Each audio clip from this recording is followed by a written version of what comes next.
What's going on, guys? Welcome back for another video. Today we're talking about what entrepreneurship has taught me. And so I made this video today for people who are either entrepreneurs that could possibly relate or people who are thinking about getting into entrepreneurship. So I have three things I want to talk about that entrepreneurship has really taught me, plus a bonus. So wait till the end for that. All right, without further ado, let's get into it. So now I've been in entrepreneurship, been a candle maker really for like 6 years, right? 5 years. But I've been doing entrepreneurial stuff for all of my life, you know? So it's a lot of lessons that I have learned. So if you decide that you want another video at the end of this, let me know and I can do a second part. But let's get into the first thing. First thing that I learned on this journey is resilience. Oh my gosh. If I can tell you how hard it's been, anybody who's in entrepreneurship can tell you, like, it's not that you think things will be peaches and cream, but you do think things will be a lot easier than what they are. And when I tell you that a lot of times it's not easy, it's really, really not. And sometimes it's not even the emotional, it's not even the physical, like doing the physical, sometimes the emotional toll. Sometimes it's the mental toll that takes a toll literally on you. Like sometimes it's those things that wear you down. Like I feel like therapy should be free for any entrepreneurship, anybody doing any entrepreneurial activity, because it is so hard sometimes. And it is so lonely sometimes, and it's really just it just takes a toll, man. Like, and you have to really, really be resilient. Like, this really tests if you really want the thing that you say that you want or not. You know. With that being said, I'm gonna get to the next point. The next point is, if you want something done, you have to do it yourself a lot of times, but you also can't do everything by yourself. And so, why would I say both of those things? Because it's really twofold. Like I was saying, it could be so emotionally draining to the point where you do need help eventually. But a lot of times, if you want to do something, you're going to have to do it yourself to start off. Like, especially when you're just starting, unless you have somebody where you guys build something together, which I think is a lot better than trying to build something by yourself. But some people are solopreneurs like me. You know, I like to do a lot of things by myself just because I know that I can count on myself, but I know that I can't do everything by myself. So it's also understanding your limits as an entrepreneur and as a person, right? If you know that there are certain things that you can't do, either pick an idea, I think, that fits who you are, or be okay with lacking in certain areas, you know? So for a long time, I was never really good at video editing and stuff like that. I'm not gonna say I'm not good, but that was just probably one of my weaker points because I just didn't like doing it, you know? So I either have to make videos that I don't have to edit as much, or I have to find a different tactic for creating content and different things like that. So these are things to think about, man. Sometimes you're gonna have to put in the work, man. You're gonna have to do the work yourself, but you can find ways to create that vision in a way that you can do it, and it's not too daunting or overwhelming for you. But know when you need help, know when to ask for help, even if sometimes that means you might have to pay others for their services.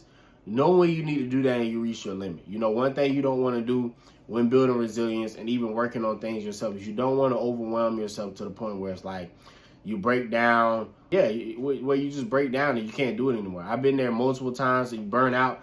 I've been there numerous of times. And if I knew how to take better care of my mind and my body, or if I really understood, like, okay, these are your limits, you can't go past that, instead of feeling like, no, I gotta keep going. Like, and side note real quick, that I think is a terrible thing that society teaches you, is that sometimes when you're broken and you're bruised, you have to keep going. Yes, there are moments in your life where you do have to persevere, and that does help teach resilience. But when you are super past your limits, you need to know when it's like, hey, I am past my limit, I need to stop.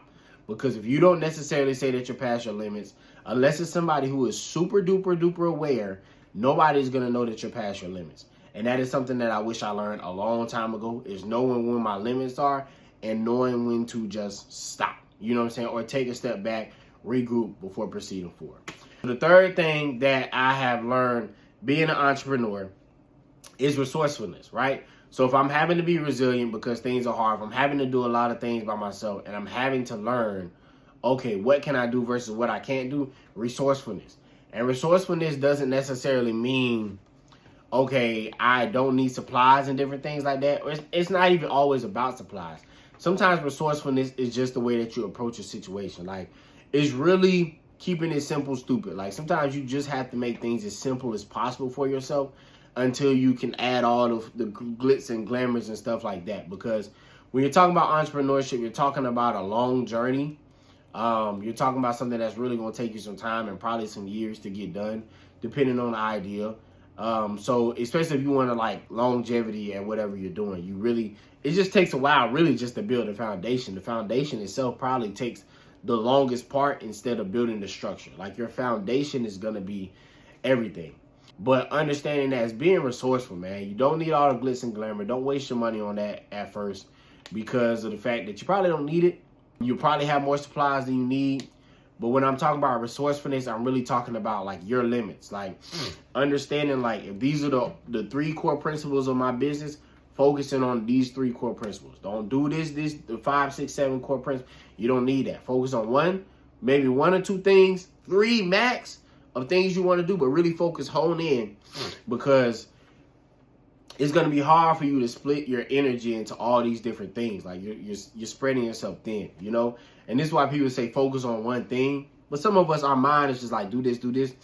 But if you're going to do multiple things, like make sure it's really clear and concise what those things are. Don't make it a whole bunch of different things. So be resourceful in that aspect, not just with your time and your money, or not with just with your money, but with your time as well and with your mentors. You know, take time for yourself. Don't overdo it. Don't work yourself, you know, to the bone. And, you know, just don't buy too much stuff in the beginning. Like, you'll add the pieces, and sometimes you think that you know what people want, but you don't. And you only find out in time at the feedback. So that's the third thing. And here's the bonus, man. So the bonus is simple, man. Build a community around what you're doing. And the reason why I say this is because I think a lot of people realize a lot of people think that we need like 1 million views to make $1 million, and you don't. Views don't always translate to that, but it's about building a community around something that you really, really want to do. And the reason why I say that is because I do think picking the right idea is important. I do think picking an idea that is going to be successful for you and that people actually want or people need is helpful. But I think building a community around who you are and what you do is probably the biggest thing. And the reason is because these are the people that are going to support you for you and what you're creating. You know, when you build a community, you never know what resources will come. You know, this is why I also talk about resourcefulness, because you don't need to overload yourself with all these resources. Sometimes other people are resources. And so if you're building the community, you might have somebody that might either want to donate, or they might have different items that they don't use that might help your business, or they might want to participate, or, you know, you never know what people can do. So it's like build a community around what you really, really want to do. A community doesn't even have to be, you know, 1,000 people. It could be 50 people, 100 people, like 200 people. It depends on how big of a business you want to build. Now, if you're like, you want to be like a major corporation and stuff like that, you're still going to need a group or a base of people who really support what you do at the foundation of your business. Because when things get rocky and people have, you know, people that come in and out of supporting your business, you'll always have like a loyal tribe that loves everything you do and supports everything you do. So these are the things that I've learned about entrepreneurship. If you like this video and you want a part 2, drop it in the comments. If you're still here, just give me a thumbs up, a like, comment, subscribe. You know what I'm saying? All of that. Till the next time, be great. Peace.